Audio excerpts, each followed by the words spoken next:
আমি একটু ঘুমোতে পারিনি, মাটিটা খুব ঠান্ডা আর সবকিছু কেমন ভিজে ভিজে। আর এই চ্যালেঞ্জ থেকে বের হওয়ার একমাত্র উপায় হলো ফ্লেয়ার জ্বালানো আর উদ্ধারের জন্য অপেক্ষা করা। আমাদের প্রথম একজন এইভাবে হাল ছেড়ে দিল, একজন গেল। আরো 49 জন বাকি। তবে শুধুমাত্র একজনই নয়, সরি বন্ধুরা, আমার 66 বছর বয়স, দুটো হাঁটুই রিপ্লেসমেন্ট হয়েছে। আমি সত্যিই দুঃখিত। আশ্চর্যের বিষয় হলো প্রথম যে দুইজন বাদ পড়লো তারা ব্লু টিমের এক্সপার্ট। অন্যদিকে রেড টিম তাদের সব রিসোর্স ব্যবহার করে বেশ আয়েসেই বাইরে রাত কাটিয়েছে। সুন্দর একটা সকাল, রোদ উঠেছে। এখানে আসতে পেরে নিজেকে ভাগ্যবান মনে হচ্ছে। দুনিয়ার সব ব্যস্ততা থেকে মাঝে মাঝে এমন বিরতি নেওয়া ভালো। এর মধ্যেই এক্সপার্টরা বুঝতে পারলো যে তাদের ডেরাগুলো দ্রুত ঠিক করতে হবে, না হলে তারা আরো সঙ্গী হারাবে। এই ডেরাগুলো মানে শুধু এক গাদা কাঠি নয়, প্রায় 1 ফুট পুরু করে পাতার স্তর দিতে হবে। আর এতে আমার মনে হয় সবারই একটু বেশি পরিশ্রম অবশ্যই হবে। যখন বৃষ্টি শুরু হবে এই পাতাগুলোই আমাদের বাঁচাবে। ও, তোমরা তিনজনই ওখানে ঘুমাও? হ্যাঁ, ভাই, ওদের ফোর্টটা তো বিশাল। তোমাদের কি মনে হয় এটা বৃষ্টিতে টিকবে? সেটা জানার একটাই উপায় আছে। আমরা আমাদের শেল্টার বানাবো যাতে বৃষ্টির মধ্যে ঘুমোতে না হয়। তাই আমরা ছাদ তৈরি করছি যাতে খাবারগুলো নিরাপদ আর শুকনো রাখা যায়। এটা তোমরা বানিয়েছো? হ্যাঁ। পরে সার্ভাইভাল ভিডিও বানানোর সময় তোমাদের থেকে হ্যাঁ, ঠিক টিপস বলেছো। আমাকে শুধু একটা কল করবে। হয়তো দরকার হবে। এক্সপার্টরা যখন তাদের লিমিটেড রিসোর্স ভালোভাবে ব্যবহার করছিল, অ্যামেচাররা তখন তাদের সুযোগ সুবিধাগুলো দ্রুত নষ্ট করে ফেলছিল। তোমরা শুধু এইটুকুই করেছো। কথা দাও যে তোমাদের কেউ মারা যাবে না। কথা দিচ্ছি, আমরা ঠিক ঠিকঠাক আছে। কথা দিলাম। দিন গড়িয়ে রাত হতেই অ্যামেচাররা বেহিসাবির মতো সব নষ্ট করতে থাকলো। আমি জানি ওরা অনেকক্ষণ পরিশ্রম করছে, অনেক শক্তি ক্ষয় করছে, কিন্তু বেশিক্ষণ টিকবে না। কিন্তু এক্সপার্টদের পরিশ্রমের ফল পাওয়া শুরু হয়ে গিয়েছিল। দেখো, এটা ফোর সিজনস হোটেলের থেকেও ভালো। আমার মনে হয় আমাদের রাতটা অনেকটা আরামে কাটবে।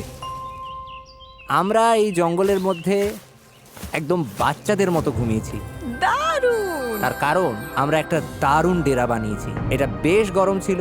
রেড টিমের কাছে হয়তো টেন্ট, স্লিপিং ব্যাগ সব আছে, কিন্তু আমাদের এটা আছে। জানো তো, আমরা এখানে না খেয়ে রয়েছি, কিন্তু খুব মজা করছি। ব্যাকফ্লিপ ভাই। এক্সপার্টরা যখন পর্যাপ্ত বিশ্রাম নিয়ে ফুরফুরে মেজাজে দিন শুরু করলো, আরে এটাই তো আমি বলছিলাম। অ্যামেচাররা তখন দিন শুরু করলো টিকে থাকার সবচেয়ে কঠিন যুদ্ধের মুখোমুখি হয়ে, একদম খালি পেটে। তোমার কাছে কোনো খাবার আছে? যদি থাকতো খুব ভালো হতো। রেড টিম তাদের প্রথম 2 দিনেই সমস্ত খাবার শেষ করে ফেলেছে, আর এখন আমাদের সবার খুব খিদে পেয়েছে। আজ খিদেটা বেশ ভালোই টের পাওয়া যাচ্ছে।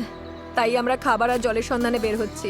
আর এদিকে খাবার খোঁজার ক্লাস শুরু হচ্ছে বা। সার্ভাইভাল এক্সপার্ট সেথের বুদ্ধিতে ব্লু টিম পুরো জঙ্গলটাকেই একটা গ্রসারি স্টোরে পরিণত করলো। তোমরা এটা তুলে যে কোনো সময় হালকা খাবার হিসেবে খেতেই পারো। সে এমনকি কাঠি দিয়ে মাছ ধরার ফাঁদ বানিয়ে পাশের নদীতে পেতে রাখলো। এদিকে অ্যামেচাররা তাদের মাছ ধরার সরঞ্জাম ব্যবহার করেও শেষমেশ শুধুমাত্র আবর্জনাই ধরতে পারলো। কিন্তু চতুর্থ দিনে এসে এই খাবারের অভাব আর হাসির পর্যায়ে থাকলো না। ভালো, আমাদের সব খাবার শেষ। আমাদের কাছে কতটা খাবার আছে জানো কি? আমাদের কাছে একটুও খাবার নেই। মনে হচ্ছে সারা রাত এই কাঠি চিবিয়ে থাকতে হবে। আমরা খাবারের খোঁজে বেরোচ্ছি। যেহেতু পার্টি মিক্স বড়জোর 45 মিনিট চলে, এটা কি? আমার কাছে সেটার জন্য একটা প্ল্যান ছিল। বিটরুট। আপেল। আমি বনের চারপাশেই খাবারের ছোট ছোট ভান্ডার লুকিয়ে রেখেছিলাম। আরে কি? ঠিকমতো ভাগ করে চললে এখানে টিকে থাকার জন্য ন্যূনতম খাবার রাখা ছিল। আমি বাজি ধরতে পারি এই বনে আরো অনেক কিছু আছে, আমাদের শুধু একটু ঘুরে দেখতে হবে। আমি জঙ্গলে এক গাদা খাবার খুঁজে পেয়েছি। আজ রাতে দারুণ খাওয়া হবে। খাবার মেপে খরচ করতে দুই দলই নিজেদের প্যান্ট্রি তৈরি করলো। আমার মনে হয় আমরা কিছুদিন ঠিক থাকতে পারবো যদি আমরা একসাথে কাজ করি। খেয়াল রাখতে হবে কেউ যেন একে অপরের বিরুদ্ধে না যায়। কিন্তু ব্লু টিমের জুলিয়ার মাথায় অন্য বুদ্ধি ঘুরছিল। এটা লুকিয়ে রাখতে হবে। আমি চাই না এগুলো নিয়ন্ত্রণ ওদের হাতে থাকুক। ওরা খাবারের ওপর ঝাঁপিয়ে পড়বে, তখন আমাদের মতো যারা 1 সপ্তাহ না খেয়ে থাকতে রাজি তাদের জন্য অবশিষ্ট কিছুই থাকবে না। ওই ভান্ডারের খাবার দিয়ে এক্সপার্টরা এক বিশাল ভোজের আয়োজন করলো। রাতের খাবার বানাচ্ছি। হ্যাঁ, সেটাই, ঠিক তখনই উত্তেজনা চরমে পৌঁছালো। আমরা আমাদের সাধ্যমতো চেষ্টা করছি। সবাই হয়তো খুশি হবে না, কিন্তু তোমরা যদি আমাদের সাথে কথাই না বলো তাহলে খুশি করব কি করে? আমি গেলাম, গুড নাইট। চেলসি, ওদের ছাউনিটা কোথায়? র্যান্ডির সন্দেহের ফলে এই চ্যালেঞ্জে এক নতুন বাধা সামনে এলো, অসম্ভব। সিরিয়াসলি? আলু? আর তা হলো ওদেরই টিমমেট। এই দেখো, ওরা চলে যাবার পর ওদের ছাউনিতে এই খাবারের স্তূপ পাওয়া গেছে। ওরা দলের জন্য কিছু কন্ট্রিবিউট করেনি, তাই সত্যি বলতে আমি বেশ খুশি হয়েছি ওরা চলে গেছে। তবে উল্টো দিকেও ভাবতে হবে, জেতার জন্য আমাদের লোকেদের ধরে রাখা দরকার। র্যান্ডি ঠিকই বলেছে। এই খেলার শেষে যে দলে সবচেয়ে বেশি সদস্য থাকবে তারাই জিতবে এবং $2.5 লাখ তারাই ভাগ করে নেবে। আমরা 5 জন লোক হারিয়েছি, তাই শোনো, আগামীকাল আমাদের কেউ যেন বাদ না পড়ে, ঠিক আছে?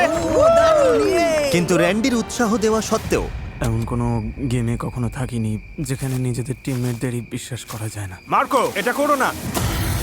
একের পর এক পার্টিসিপেন্ট নিজেরাই বাদ পড়তে থাকলো। সেই সাথে চলতে থাকলো ঝগড়া। অন্যরা কি খাবে সেটা তুমি ঠিক করে দিতে পারো না? এখানে 11 জনের প্রত্যেকের একটা করে আপেল পাওয়াই উচিত। বিরক্তিকর।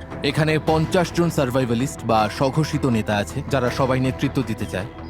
আমার পক্ষে এটা সম্ভব নয়, আমি চলে যাচ্ছি।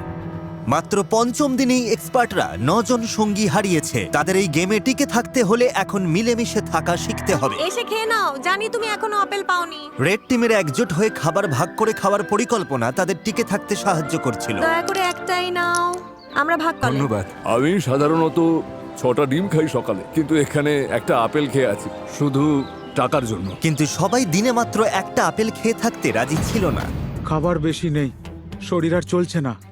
একদমই লো লাগছে। আজ আমার শরীরটা ভালো লাগছে না, খুব মাথা ব্যথা করছে। আমার একটা ওয়াফল হাউসের বুফে খেতে ইচ্ছা করছে। ভাই তুমি এসব কথা কেন তুললে? বন্ধু, এখনো আমি ওটাই ভাবছি। আর এই খিদের জ্বালায় রেড টিম তাদের প্রথম 6 জন সঙ্গীকে হারালো। ওয়াফল হাউস যেন তৈরি থাকে আমার জন্য। তোমাদের কাছে সবচেয়ে কঠিন বিষয় কোনটা? আচ্ছা, খাবার। আর এই কড়া রোদ আর পোকামাকড়। মানে এক কথায় সবকিছুই। আচ্ছা, এখানে কি বানানো হচ্ছে? একটা ম্যানশন বানিয়েছি, আমরা 4 জন এখানে থাকি। ঘুম কেমন হচ্ছে?